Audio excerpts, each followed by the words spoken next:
So what's your take in terms of human capital management as a founder? See, I'll start with the micromanaging. I think it is important to not micromanage the people. Ranveer Singh and the stylist, they called my team. They're like, सारे hip hop वाले urban monkey पे क्या है, हमें भी चाहिए, हम यही यूज करने वाले हैं मूवी के अंदर, without paying any money, without doing anything, because we were so deeply involved in the community and entrenched into. How does one create community? How does one build community?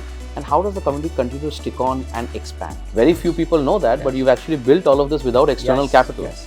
We have built this the old school way. जितना पैसा डाला उसको double करके इधर पहुंचे.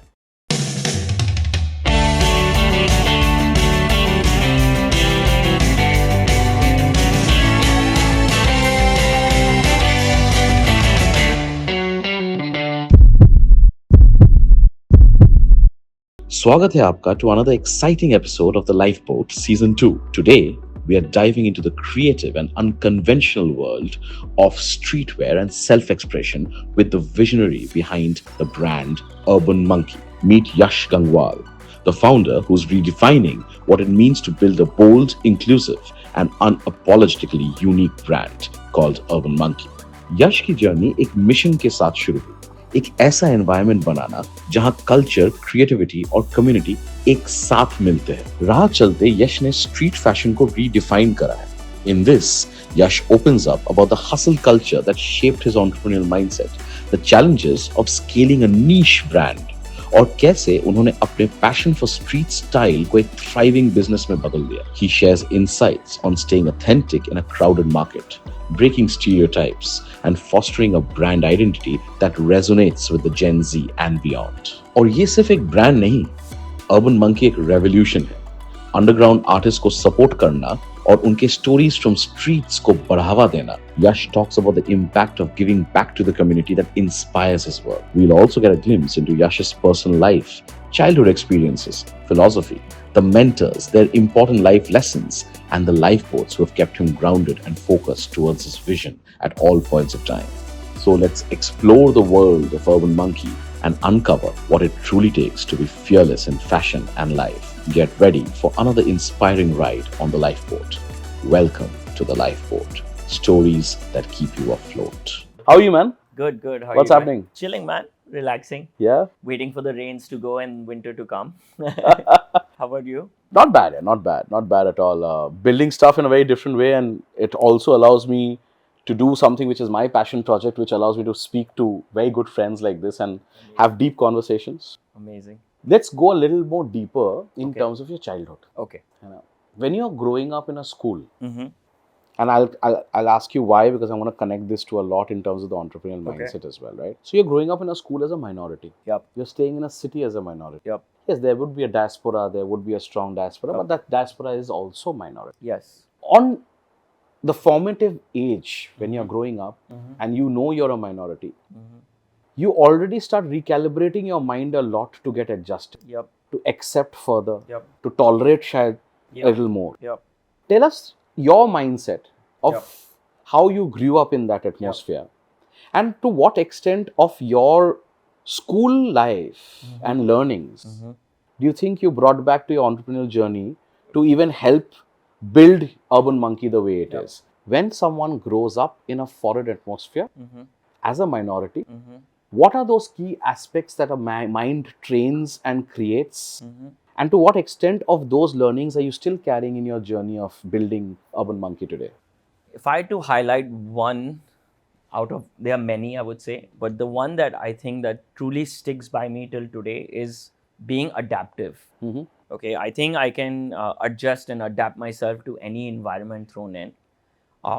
If I would give an example to that, when I'm in Hong Kong and I'm speaking with my friends, I suddenly have an American accent, because that's how we speak over there. Natural. But then when I speak with my a local Chinese person in Hong Kong, I suddenly have Chinglish.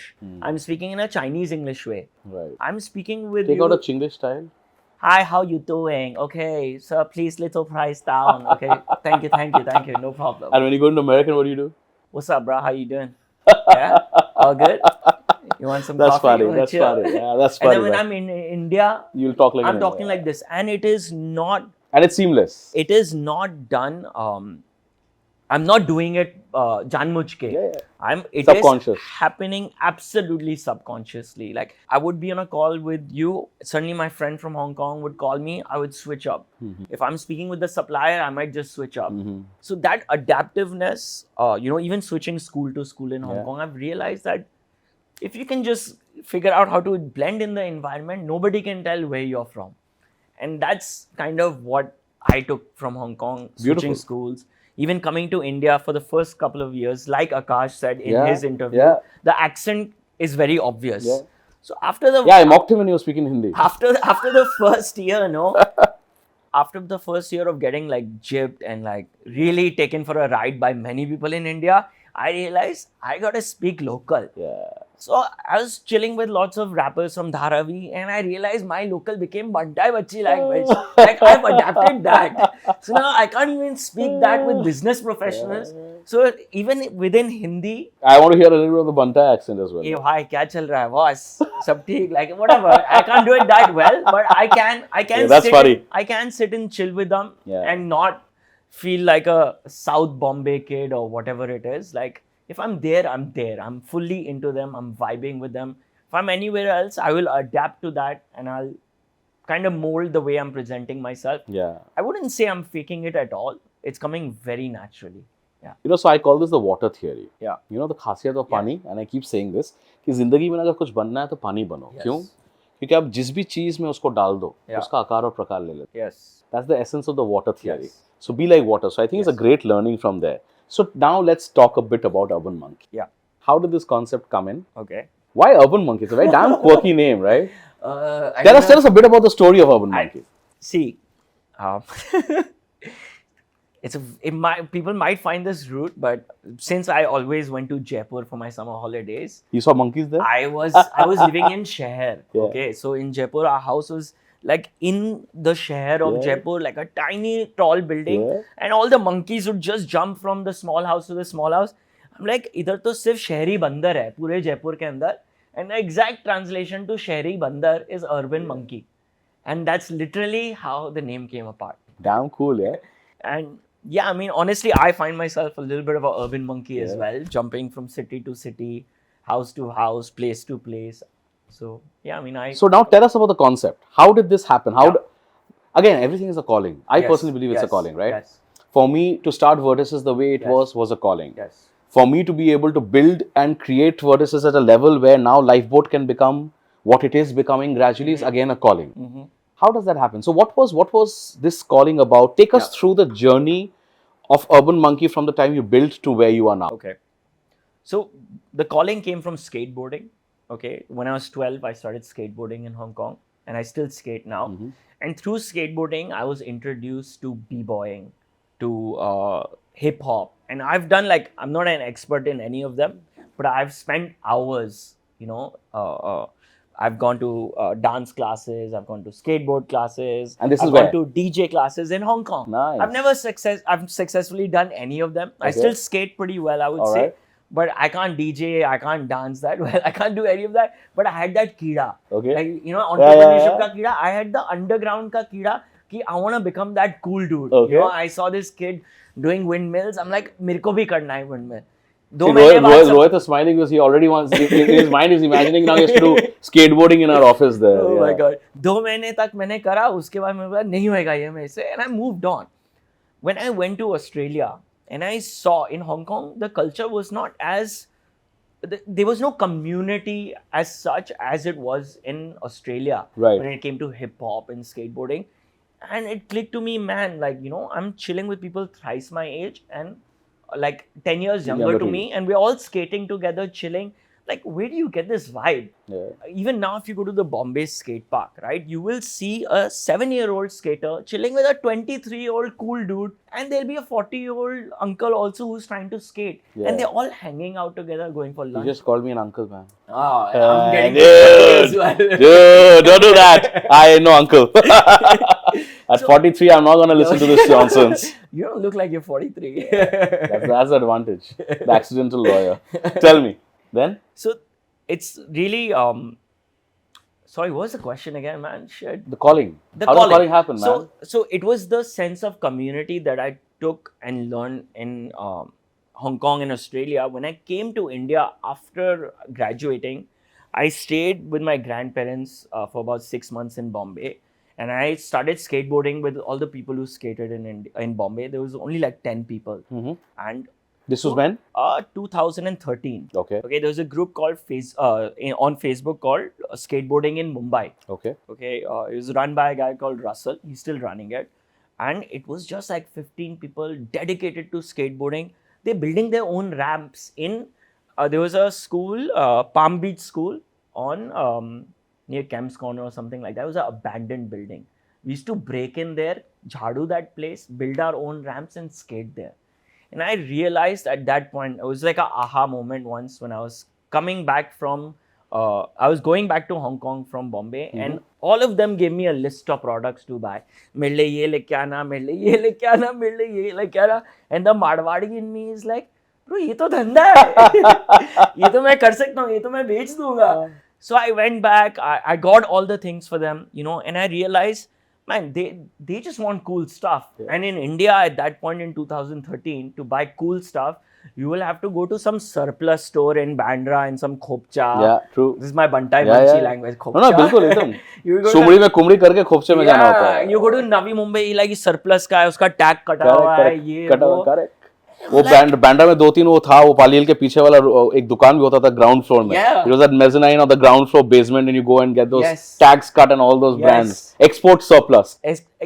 And they're paying full price for it. Yeah.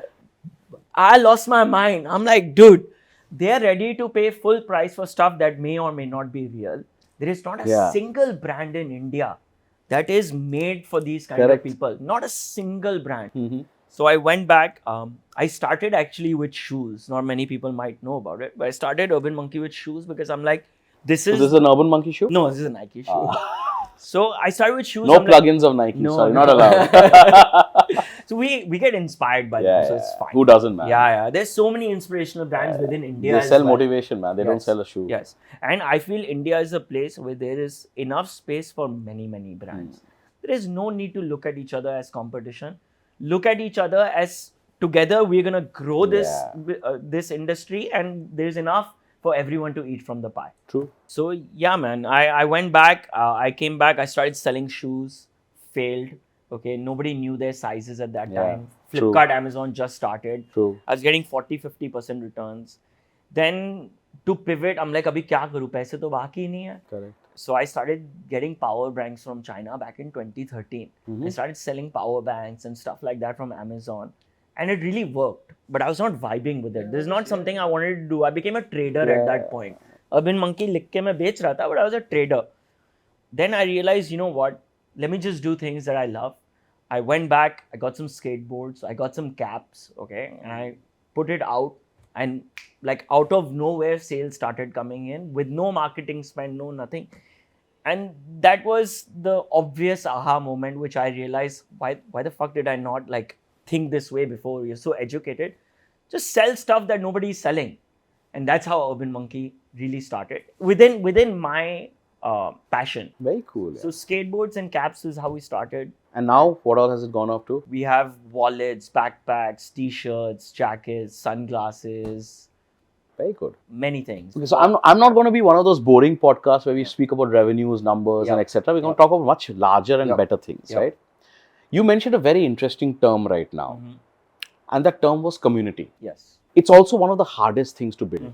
But in a consumer brand, in a consumer business, if you manage to create community, you manage to create a loyalist band. Correct. It's like a cult following, right? You also entered a zone which, if I may say, was extremely niche. Right. Because underground, skateboarding, rap is a very, very niche segment. It's not large, it's not mass, it wasn't something where you could have a huge amount of numbers. But surprisingly, you actually created a huge community. Crazy numbers. People have a cult following of your brand now. Whoever follows your brand knows everything inside out about your brand, right? And I saw that out of my own experience of talking to youngsters in my firm who actually know your brand. I'm too old for it. I got to know you through you when I loved your products, but makes me feel young. But Coming back to a question from the perspective of the viewers. Mm-hmm. As a consumer brand founder, Mm-hmm. if tomorrow a lot of these viewers may be thinking from the perspective, how do I go and think of building a community? Mm-hmm. How does the community loyalism start? How does the loyalty currency start coming in? How do I create that feeling of belonging? Mm-hmm. That feeling of that cultness that comes. How does one create community? How does one build community? And how does the community continue to stick on and expand? Yeah, I think the first first phase to build a community is first identify your mission. Why are you building this community? What is the community lacking? Right? And the second most important thing is continuity. No matter what, even if you don't make money off skateboarding or hip hop, you're still always there. There, being a part of the community and helping people solve problems. For example, uh, we have sent a graffiti artist for international competitions from India. They have the talent, they just don't have the money. We have sent skateboarders. We have done a lot of things that nobody would do, and we don't talk about it. But that's how you build community, right? When there is like such great talent in India, and you're confining them in India, you're not even sending them abroad to go and learn from what's happening abroad. How are the skaters in India going to skate well if they're just competing against each other? They need to go to where the competition is real, learn, and then come back. So this is the only way to build community, is to be real and is to really help people.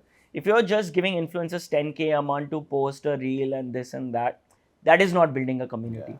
But if you're getting involved in offline events, which really matter to the kids, or you're helping them achieve one of their personal goals, and you can see that, if a graffiti artist goes out of India and wins a big competition, it's going to be amazing for the whole community, not just that one person. Yeah. That's how you build community. Give me an instance of maybe an act of how Urban Monkey was creating a community, Yep. and maybe an act of a member of the community which touched your heart the most. I'm sure there'll be several. So we started sponsoring hip hop music videos in about 2015 or 16, I would say. And the problem statement that we got from the artists is कि हम लोग गाना record कर देंगे 5-6 हज़ार रुपये में, हम लोग को स्टूडियो वीडियो, अब तो सब लैपटॉप से होता है, but we don't have the budget to shoot music videos. We don't have the budget for an engineer to fix the audio. So that was our first aha. Like, if we really want to help the community, this is probably the lowest hanging fruit we can do, because if we can get the artists to get their music out, it's going to be good for everybody. So we started with one, we did 10, and I don't want to take any names, but from the bottom to the top, we've worked with every artist You can take in names. India. You're allowed to Like, take names. we've worked with Divine, we've worked with MC Stan, we have any hip hop artist you would say, we have sponsored one of their videos. Very nice. Right? And it was done through like, it's not a trade that we're doing. It's not like a barter. We're that not you- asking yeah. for any revenue share on the music or the music video or anything. We're saying, please put your music out. We really like what you're doing. Here's some money. Just put our logo at the end of the music video so people know that we have helped you guys Very out nice. in the video. We did this for a year. We did this for 2 years. Okay, we're putting in lakhs of rupees a year, not really getting anything measurable Right. back. Right. And cut to I can't remember the year, but Gully Boy was getting shot with Ranveer Singh. It was shot in Dharavi. It Yeah. was pretty much about hip hop only. Apna time aayega. Apna time aayega. And when Gully Boy was being shot, every single artist, if you watch the movie, Yeah. every single artist is wearing a Urban Monkey. Yeah. Ranveer Singh and the stylist, they called my team. They're like, सारे hip hop वाले urban monkey पहन रहे हैं, क्या हमें भी चाहिए, हम यही यूज करने वाले हैं मूवी के अंदर.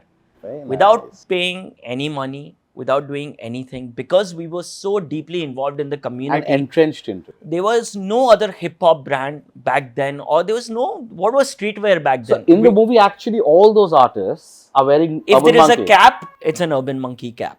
Okay, Nice. there are some T-shirts also being worn there, here Very and there, cool, but yeah. even Ranveer Singh is wearing a Urban Monkey cap in the movie. So it was validation for us that if we actually become the what would you say, the authoritative figure in a community, business will come to us. Everything will come to us. So the push becomes organic. the pull. The push becomes the pull. Okay, and even till today, for us, the push is the pull. Very interesting. Very Because interesting. to get that sort of coverage costs Yeah, crores of yeah, rupees. yeah. Okay, and to get it naturally where they want it. And that also when you've actually not raised any institutional funding. Yes. Very few people know that, but Yes. you've actually built all of this without external Yes, capital. Yes. We have built this the old school way. जितना पैसा डाला उसको double करके इधर पहुंचे. Okay, for us product is first. Our return rate is like around 2-3%, which means people believe in our product, our quality is good. I know for a fact that if I try to run and I take capital, there's going to be a bunch of shitty products. There's going to be a bunch of unhappy customers because we are moving faster than we can handle. And I don't think I would ever want to do that to the community that I've built, right? They will know मतलब अब तो ये पैसे के लिए कर रहा है, अब ये community के लिए नहीं कर रहा. And also because I think a lot of the members of the community are not the people who have money to waste. No, not at They're all. actually scrambling and getting that money to buy the product. Yes. So the product has to always give them the wow factor. You can't lose the sheen. Yes. The value for money needs to be there. People know what a good and a bad product is. The time is gone where you can sell a subpar t-shirt in India. People are very, very well aware. People are very well traveled right now. So really it always starts product first. If your product is bad, no matter how much hype you will build, the hype will die. No matter how good of a brand you build, the brand will die if the product is bad. Taking a hook from this question, Yep. right? A lot of people also talk about saying that in a consumer business, the hero product is your biggest moat. Yep. Take us through this thought a little more deeper to say that if someone has to build a hero product, what are the realms of creating that hero product?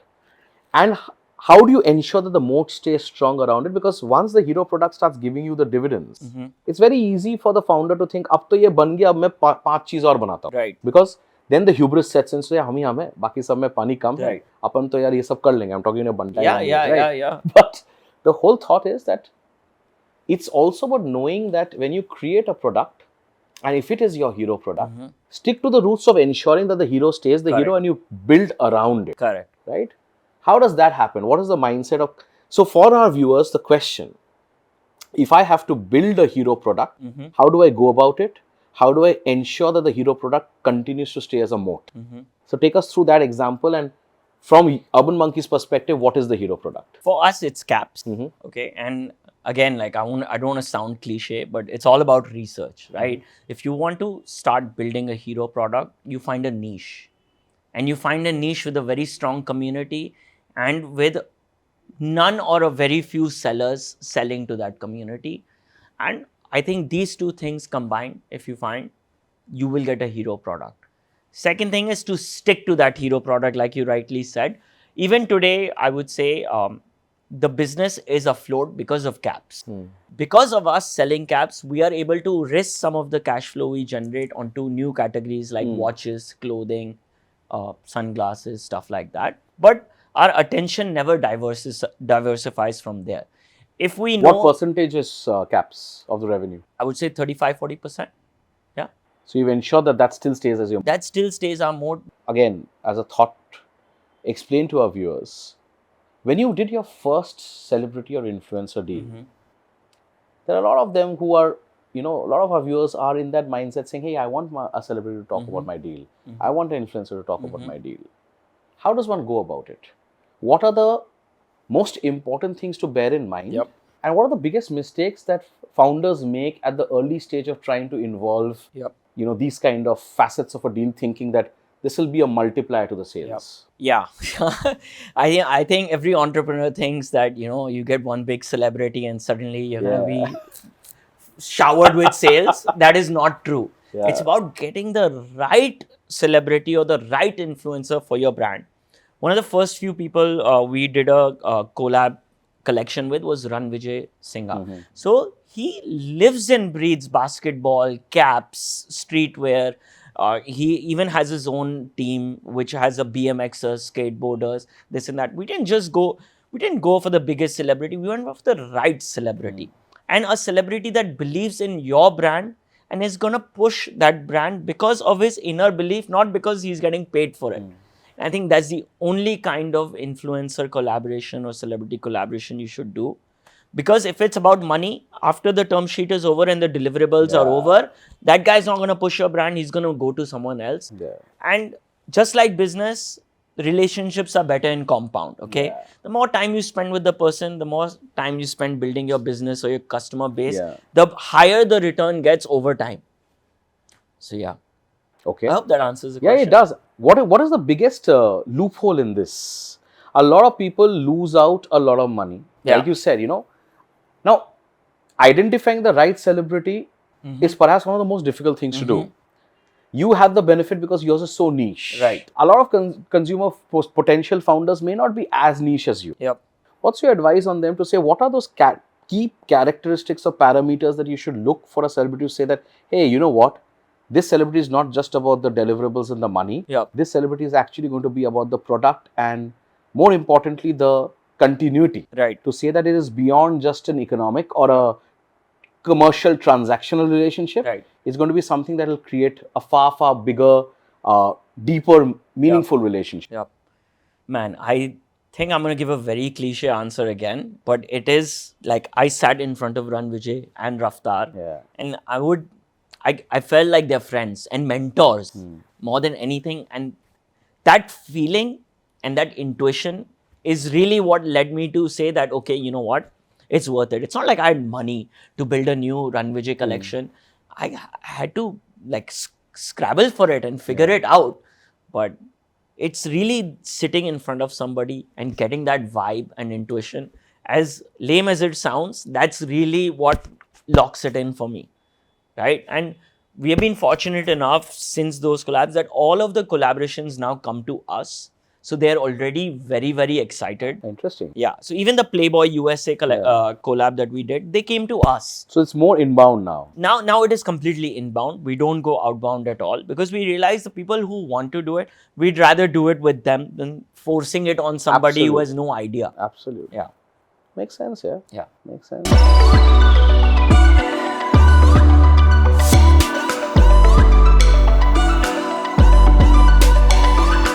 So, you also said something very interesting, right? You said that creating a brand is also about fixing the aspects of the blueprint at a very initial stage. Yep. You said something about how you started understanding stores and Shopify, Yeah. online platforms, Yep. how to go about it, Yep. things which you taught yourself. Yep. There'll be several viewers who are in that stage, Yep. right? There's another huge confusion in the market when it comes to consumer. There was a time when suddenly D2C took a huge turn Yeah. and everything was D2C. COVID. Yeah, everything was D2C, right? And now you have D2C, panels and D2C groups. There's a and D2C event every week, every everywhere week, in India. every week there's a D2C event and a meetup, and now there's D2C awards every week, Yeah, right? yeah, Everyone's yeah, winning something. yeah. But there was also a concept earlier to say that, hey, you know what? Brands are built both online, but much more than online, offline. Yes, it's a fact that offline is far more expensive. It takes far deeper pockets. It takes a lot of other aspects to bear in mind in terms of risks, allocation. If you had to ask, and if you had to advise the viewers that someone who's setting up and saying that, hey, you know what, I want to start and build this brand, but do I do it the online way and the pure D2C way? Or do I go across and create some kind of an omni-channel and a mix? Or do I go across and go the old school way? That's a very nuanced question, right? From your perspective, what is if one has to go through D2C, what are the nuances that one needs to bear in mind? And when is the right time from D2C to also go across and have a mix of offline? Is offline a very key parameter? If there is a fashion entrepreneur starting right now, please don't open a store. Okay. I'll give an example, might be a very offbeat example, but the only reason you go to a Zara store is because every week there's something new. Yeah. If I opened a Urban Monkey store on Linking Road and I'm launching products 1.5 months at a time, that same customer is not going to walk in. And if he does walk in within a month, twice, he's going to be like, yehi to dekha tha maine last time. Right? You can't run a business offline without having set your business processes and your timelines in such a smooth manner where somebody always has something new to see at your store. So your SKUs keep moving. It keeps moving. There's consistency. You have built a backbone of the business, then you go offline. Yeah. And let me break the myth. Offline is way more profitable than online. Okay, right now online is not profitable. Okay, I'll give you numbers if you want. Yeah, do that. This is very interesting what you you're can saying. probably net 10% online. Okay, at scale, you can net 30% store on store. It's huge. But if your store has nothing to sell, you're not going to net anything. Yeah. You're not going to have anything. There is too many factors that make a store successful, from location to how fast you're bringing products around to the price of your products. Even today, probably if somebody comes into our offline store, they spend 5x more than they would if they would buy online. And even now, I would say our store is still not ready to go into a mall. Even 10 years after building this brand, is probably still not ready to go into a high street and make the impact that we think we should make. Right now, Why do you say that? Is it because of the SKUs, the shift, the constant movement? What is the reason for it? yeah, see, we're still learning. We're still not like, clothing is something that we started 2 years ago. So we're still learning. And if you want to open a fashion brand offline, you have to sell clothing. Yeah. Just for example, if you're starting a fashion brand, open your own cupboard. The cupboard will have more t-shirts, less jeans, even less, like maybe 2 or 3 caps, 1 or 2 sunglasses. True. So it's very obvious. All the money is in t-shirts because that's what's in your cupboard. So until you don't have something for everybody in your store and regularly coming, having an offline store is not going to make sense. Unless you only depend on walk-ins. And if you only depend on walk-ins, then yes, no problem, because anybody walking into the store, it'll be new for them. Yeah. For us, it's ulta. Yeah, it has to We be, depend on our community. Correct. They already know. When we launch a new product, that week, our store is full. If there's no launch, the next 3 days is business as usual. Whoever is coming, going is Right. going. Yeah. So planned structure in terms of customers coming in versus when you have a launch, it's completely different. Very different. Very So your advice would be that you only go across and do offline when you have the backbone and the processes, the systems Yes. to be able to ensure that the shelf space is constantly seeing new things. Exactly. You fix your supply chain. You get your product quality right. You get your pricing right. You get your product market fit right. Then you go offline. Don't run these experiments offline where your fixed costs are very high. When you're running online, the best thing is your fixed costs are low, but your variable cost is high right now because of CAC. Whereas offline, your fixed costs are high, but there is zero variable cost. Yeah. So if you can scale a store from 10 to 20 and your fixed costs remain the same, it's only profit after a certain point. And that's the power of an offline store. So you mentioned a very interesting concept about getting the price right, getting the PMF, the product market fit right, knowing how many SKUs has to be built in. Now, these are very pertinent questions, right? Now, let's say if somebody had to ask you, that I'm starting up, I want to go across and build this. How do I know what is the right price for my product? How do I know what is the product market fit? What is this primary research all about? What is the secondary research all about? Now, secondary research can talk so much. Primary is actually about going across and understanding the real value, right? The only way to really know is through experimentation, right? Data is the only way you're going to get the right answer. But if I would say, how do you find out what the first price should be for you to try out, would be to look at your competition or who you're comparing yourself with. That's the obvious and the easiest answer, but you should never be stuck to it. Okay, what you should really be doing is use an online tool since your online business and split your audience and try 3 different pricing strategies. Some people very nicely want to sell their product at 1200. They'll make the product price at 999 and charge 100 rupees shipping charges. Yeah. They're still getting the 1100. They know that's what they're doing, the 100 rupees. So there's many ways to really find the right price or the right number of SKUs. But you will never know the answer unless you actually track that data, experiment with multiple prices. And when I say multiple price, it could be 999 or 1049. It could be a 50 rupee difference. But that 50 rupees, when you're selling lakh products of the same SKU every year, is equal to 50 lakh rupees of extra revenue. Yeah. So these tiny price changes can either increase your profit, or if you decrease the price the right amount, could increase your scale by like 5x. Yeah. But I cannot give you the right answer. Only through experimentation and trial and error, can you actually understand the sweet spot for your product and your market? And be willing to go across and modify. That's And also be important. willing. Yeah, don't be stuck कि मैं तो इतने में ही बेचूंगा, मैं ये brand बना रहा हूँ. आप you might be thinking you're making this brand, but the perception of the customer is always the opposite. The only brand you're making is is what the customer is perceiving, right? So you please forget your own assumptions and what your own targets are. You first listen to the customer. Let the customer design and create and mold the entire approach. Exactly. You got to be fluid at the beginning. Yeah. After a point, now 10 years down the line, we are rigid. Yeah. We know this is the brand we're But that's because building. you've gone down the path of 10 years. Exactly. And now the vision is clear. Yeah. Okay. The path is clear, the vision is clear, the processes are set. But before that, you have to be adaptive, you have to be fluid, you gotta not give a f, you gotta have no, what do you say? Keep your pride aside and do dhanda. Remove the ego. Yeah, remove the ego. You said something very interesting which caught my eye a little while ago.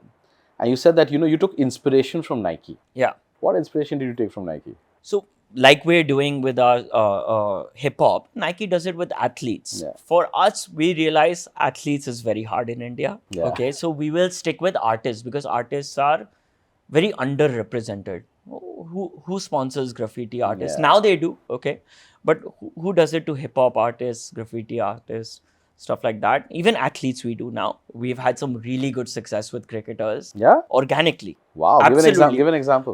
From Rinku Singh to, so I'm very bad with cricket. Rinku Singh, Venkatesh, okay. The big Kohli has also got caps from us. I've never seen him wear it, but he's gotten them from us.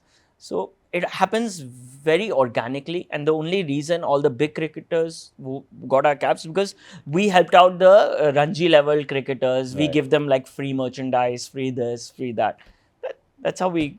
So what was Nike's construct of saying that they tapped the right athlete? So you said we tapped the right set of people, in this context, the artists. Exactly. For us, it was like, dude. How does that help in building the brand? Take that across. Take the viewers to the full trajectory of how, if you catch, and I don't want to use the word catch, which it's not catch. Yeah, it's not catch. We are inspired by them. Don't go after influencers. Go after influential people. Yeah. Go after people who are aspirational.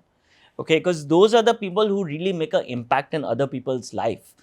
But how do you determine the aspiration at the very early stage? Isn't that a punt as well? Isn't that a risk as well? Yes. It is a little bit like roulette. I would say for out of every 10 collabs you've done, 3 have been successful. But you have to be a little bit picky and choosy and of who you're going to work with.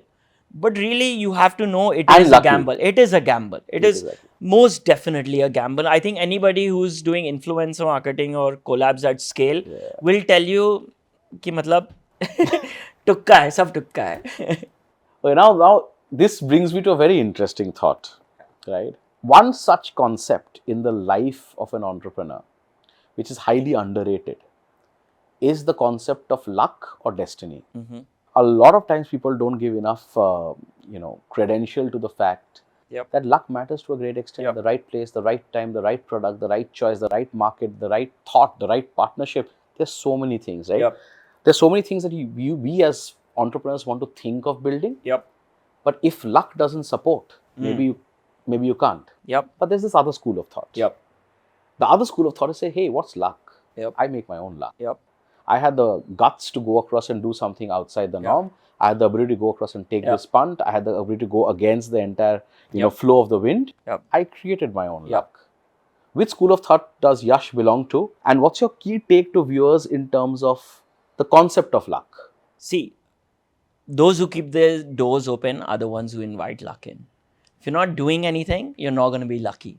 The minute you start doing things and you started putting yourself out there and you talk to 10 people, you will hit luck through one of them. It is, again, I guess almost like roulette, where the more people, the more you put yourself out there, the more places you are, the more chances of luck coming inside your house, the more chances of you getting lucky. Does that make sense? I don't know, because I feel I've been lucky because I created my own luck. I started the fashion brand and people came in.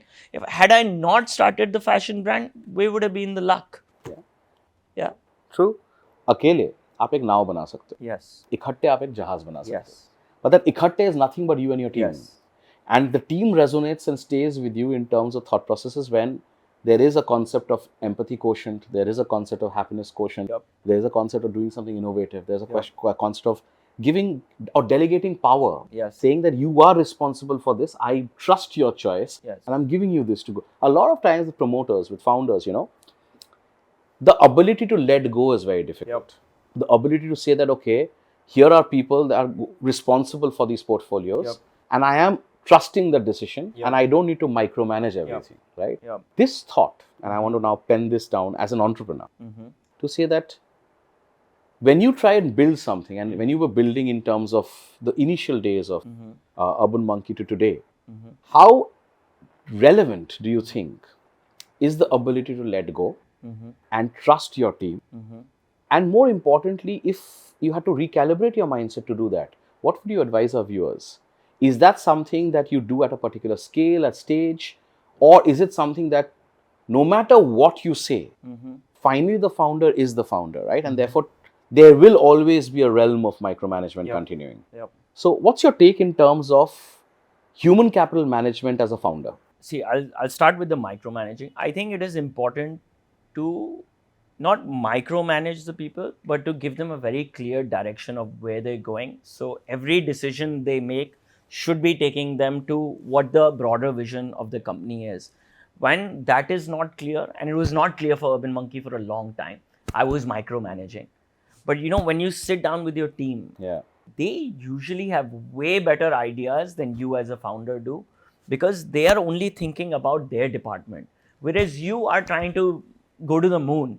You don't get to the moon by jumping, okay? You get to the moon by building a rocket. And they are the ones who are going to build the rocket for you. So really, micromanagement can only work at the beginning, okay? And for the first 3 years, I didn't have anybody working at Urban Monkey. It was just me and my sister. So I learned everything from Facebook ads to Google ads to how to build a Shopify store, to how to run a warehouse, to how to do QC, how to do stock count, how to do finance. And I'm not good at any of them. Like, I'm not amazing at any of them. Only when I started hiring people, did all those departments start excelling, and therefore the business started excelling. So as a founder, the earlier you let go, the better it is. And when it comes to human capital, you don't need to hire rock stars from the very beginning. Hire people according to your scale and That's according so to the skill set. And yes, and hunger. And staff will outgrow, okay? Like, fortunately, unfortunately, I've had people who have stayed with me for 5-6 years. And after those 5-6 years, I have been like, dude, you have outgrown us. I don't think you can learn anything more from Urban Monkey. And I don't think I can contribute any more to your life. So let's move on. And when you build that relationship with your employees where they're like family, they understand. And still every year, at the end of the year, we're all still chilling together.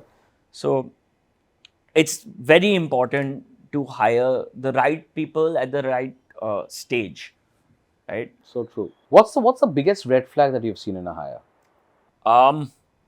Discipline. If they don't come on time, okay, and if they don't respect coming to a meeting on time, or saying yes or no to the meeting, just having basic core values like that, like caring about somebody else's time or somebody else's effort. Because that shows professionalism as well. Exactly. You say bye-bye to them right away. You don't wait and try to fix them. I mean, you give them a chance. Give everybody 1, 2, 3 chances. Like I've given myself over the years, probably 100 chances, okay? So you give them a chance, but at a point, you have to fire them because they will bring the whole team down. Yeah. And over the years, I have hired people through multiple pay grades. Has it been a very interesting observation, since you Yeah. said multiple pay grades, and I've heard this so many times with so many of my friends saying this, that the problem or the larger problem is always been with the elephants as against with the nimble deers, because the elephants, it's always, you can't make an elephant dance, which basically means higher the pay grade, the more problem in terms of the mindset if it's not the right fit. The younger the higher, moldability is much higher. Whereas it actually should have been where when you come with that kind of experience and you're actually joining a startup, you're supposed to roll up your sleeves and say that I will be able to enter that mud fight and fight. So is this something that you faced as well? Definitely. I think more than pay grade, the more the experience, the harder it is to change that person. Okay. I think pay grade, There are some people who have worked for 3 years and get paid a lot. Yeah. Okay, they are very easy to mold and adapt. But when somebody has been in an industry for 15 years, okay, and then you get them on board and you tell them, boss, hum to startup hai, aise karna padega. I don't have this. You figure it out on your own. I'm not getting you a junior for such a small job. They lose their mind. They're like, this is not my job. This is not what you hired me for. And I've faced that. So it comes with experience. In for me, it's more about the bigger their experience, the harder it is to change the person. But also, the longer the experience, the more ground level knowledge. For example, like my merchandisers are all 10 to 15 years experience. Now, I can't hire a 5-year-old merchandiser because the 15-year-old merchandiser has worked with 50 factories, has done 100. Like, they can actually use their experience to make it better. Shark Tank has become Shark Tank and has become quite famous. My advantage has been to advise quite a few of the sharks as my clients. Yep. And as well as people who have gone to Shark Tank. Yep. So let's talk a bit about platforms like Shark Sure. Tank. You were there. Yep. You participated. Yep. You're a friend and a client. Yep. You went and pitched in front of sharks. Yep. Some of them are very dear friends and clients. So I get to see this lovely, this drashta bhav that I call it, the outside peripheral view to say, hey man, things are good. And both of them are like, okay man, if VB is there, advice to theek thak ho hi jata hai. Yeah. But I want to talk about this from the viewer's perspective. Does platforms like Shark Tank help in a very, very big manner? Did life really change for you after Shark Tank? Yep. And are there any positives and negatives that you want to draw from there to say that holistically this is the experience and this is what I would do next versus this is what I would not do next? Yep. Take us through that mindset, take us through that day, take us through the episode, take us through whether you accepted the offer, declined the offer. What were your mindset around? How does these, and I'm taking Shark Tank as an example because that's a great example in our country today. 100%. I'm talking about platforms, right? Yep. When you have these kind of platforms, how does it help the entrepreneur? Man, a lot. So I'm a Shark Tank fanatic, like pre-Shark Tank India. Pre-India, of course. Pre-India. I didn't even know who the judges were. I was on first season, so they kept the judges a secret. Okay, so when I went, I'm like, judges to bata do, kisse paisa le rahe hai? I'm like, you want me to tell them to buy a stake into my company? I'm giving an offer. And you don't even know who they are. I don't know who they are. So obviously, I'm going to cheap out. I'm going to give you the highest valuation, lowest offer possible because I don't know your skill set. I don't know who you are. I just know the company that you've built. Right? So that's how I went in. And the first question I get from anybody talking about is it real or what? I'm like, of course it's fucking real. Like, what, you think it's all scripted? There's no way you can script something like that. So it helped us a lot. I would say any entrepreneur who wants to go into a platform like Shark Tank, first build a solid foundation for your business, only then go into Shark Tank. We were lucky to go into Shark Tank 7 years into business where our supply chain was sorted, customer service was sorted, product was sorted. So we got to capitalize on the Shark Tank fame. There are a lot of entrepreneurs who've gone on Shark Tank but would not be able to take that 3-4x gain from Shark Tank because they didn't have the back end sorted. So always go with your back end sorted or else don't go to a place like Shark Tank because it's going to give you a shitload of traffic. And all of a sudden.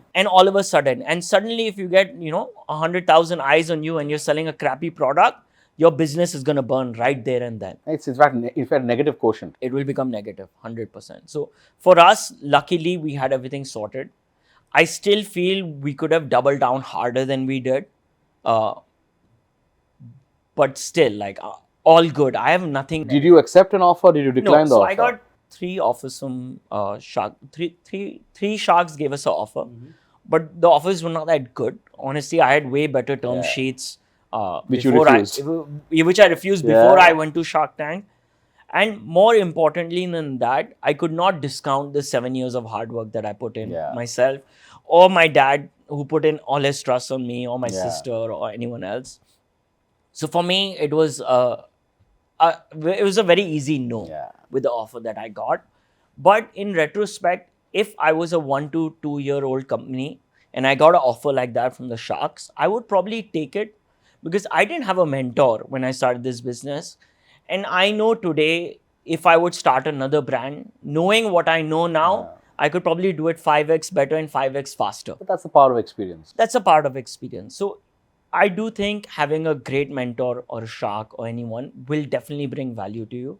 Very cool. Depends on what stage of the business you are. But mentorship has now also become a business. Yep. There is mentorship equity. Yep. There is mentorship Yep. fees. There is mentorship retainer. Yeah. There are multiple lovely terms that have Yep. come in. And the very interesting facet has been a lot of these guys or girls, I'm talking about people, gender Yep. agnostic, are mentors without actually having achieved anything. Yep. Yep. In your Bantai language, कुछ Advisors. मतलब कुछ उखाड़ा नहीं है, Yes. लेकिन आके बोलेंगे भैया Yes. तुमको तो मैं यहाँ से यहाँ पहुँचा दूंगा. Yes. A lot of our viewers will be in that zone where they can get a little mesmerized with these constructs of mentorship. A lot of people may approach them saying, hey, you know, I'll mentor you, I want this in return, that in Yep. return. Advise them, those viewers, to say that what is the definition of a mentor, a true mentor? And Yash, what should one look, what should a young founder look from such mentors? And what should that founder be very, very aware or beware of rather with respect to the concept of mentorship? What is mentorship according to you? Yep. The green flags and the red flags. Yeah. For me, the best mentors are the ones who don't give you a solution, but teach you how to find the solution. And that those have been the real mentors, because there is no way you can copy one answer and paste it somewhere else. Teach a man how to fish and he'll never go hungry. Exactly. So the best mentors will just be like, bro, like you're running a clothing brand, there's 10 ways to do marketing, but just focus on one or two. I won't tell you which one or how to do it, but I'll tell you not to do 10 things. Like it could be as simple as that. Now that is great advice, right? Because in an online business, you get lost. you get lost. I get lost today. I'm like, 15 cheez karni hai, which one should I do first? And that is a mentor who teaches you how to prioritize what is going to work for the business and for the brand is the mentor you should have. He should not tell you what the priority is, he will tell you how to prioritize. And what's the red flag? Somebody who tells you what to do. Facebook pe ad dalo, paise dalo, hire the best people in the world. Nah, that's not good advice, right? Do you think mentorship is overrated today? Honestly, my biggest mentors have been YouTubers. so you should always pick and choose what you hear from the mentors, and you should not take everything to heart. Yeah, I don't think it is overrated. I think if you ask the right person the right question, you can take a lot out of it and save yourself a lot of time and hard work. Yeah. I don't think it's overrated. Okay, that's deep. Yeah. Who are Yash's lifeboats? I would start with my dad, my mom, my sister, my wife, and my employees, my partner Varun, and my employees. I think all of them are our lifeboats. Every time something goes wrong, they are the ones who are going and fixing things. I might be the one identifying it and paving the way, but they are the lifeboats. They are the reason why this boat is even afloat. It is not Yash Gangwal. I might be sitting at the wheel, but I'm not keeping the boat afloat. True, man. Yeah. Lovely. So this now brings us to the ultimate segment of our chat, when I will finally pick up what the team has given me. So there are two options. And you can choose. One is called Lifeboat Shots. Very Bollywood inspired. Yeah, rapid fire. But no hamper. The hampers, but that's what I'll take back home today. It's only love and affection, brother. The other is called the Lifeboat Word Up. So Lifeboat Shots is about rapid fire questions, which I will ask you. You have to, without giving too much of thought, instantaneously answer. Lifeboat Word Up is about giving you one word and your definition of that one word, what comes to your mind. Which one do you want to pick? I think the Bollywood one. The Bollywood one? Yeah, all right, on YouTube, man. All right, man. Cool. Let's go for it. Shall we? Yes. What's the most unusual item in Yash's house? What's the most unusual item in Yash's house? A pizza oven. All right. What's your go-to comfort food? Roti sabji. What's the weirdest gift that you ever received? I would rather not say. Okay. What's the worst advice that you ever got? Worst advice I ever got. And why worst? Because you remember only two advices, the best and the worst. Yeah. The best is easy. So many the bad worst. advices I've gotten. I'm just thinking of the worst one. From the sharks saying, "Sif topi becho aur kuch mat becho." That's probably the worst advice I got. Okay. What's the most interesting thing about you that even your family members don't know?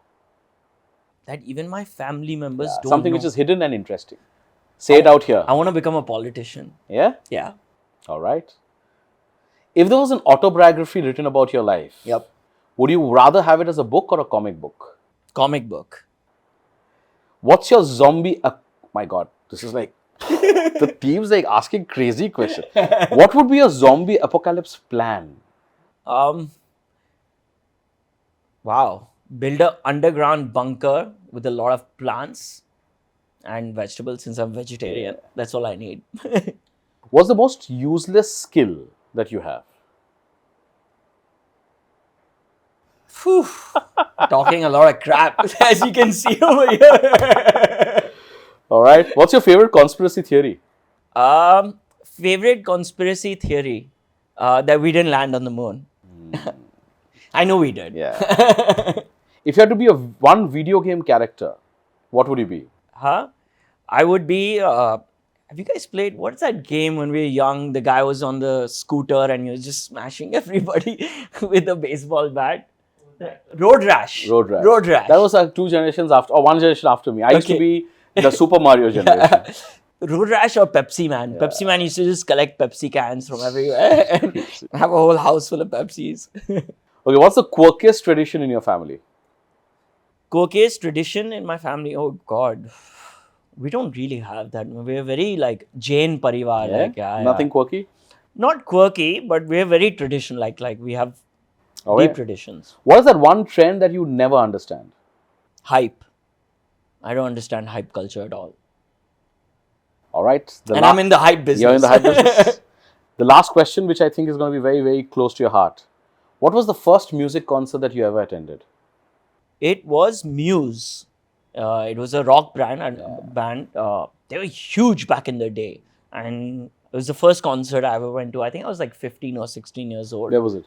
In Hong Kong. Nice. And it just blew my mind. I've never seen people on a guitar, drums and lights going, and it was insane, absolutely insane. As was this conversation, man. Yeah, awesome. Yeah. Awesome. Thank you very much for doing so this. Much for really appreciate it. Yes. Really, really good. And I hope the viewers get a lot to learn from you. I hope I didn't go too off topic and off tangent. How was it? How was your experience? Amazing. This is one of my first podcasts, so not bad, huh? I think this is a great start. And the fact is that you're on the LifeBoat because you matter. Yes. And I believe that you had a lot to go across and teach and spread in terms of your learnings. Yep. One of the reasons, and a lot of guests who come on LifeBoat are very old clients of mine, very dear friends, and very, very well known in the ecosystem. Yep. Very large names. Yep. And then there are some people who I believe are very deep for reasons. Yep. One such thought which I want to share with you and for the sake of our viewers is, it's very difficult to build a profitable business without taking that external capital, or more importantly, resisting the temptation. Yep. Bootstrap building with profitable business is something which I value a lot. Yep.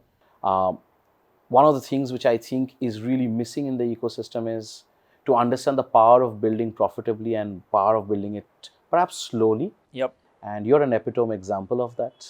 Thank you. And I think there are a lot of people should learn from you that building a business is about building it right, building it profitable, not just building it large and having hundreds of crores in losses. So well done, man. Thank you. Thank you. Thank you. If I would just put some ahead, large is in the mind. As long as what you're building is better than what you did last year, life is good. Life is good, man. So as a last part, we have this nice tradition. Yes. So there's going to be a very nice canvas coming in with you writing something for me writing something for you. Amazing. And then the team will create a very nice Polaroid shot. Yeah. And that will be your memory and my memory, and we'll Great. keep this across. So feel free to write something, man.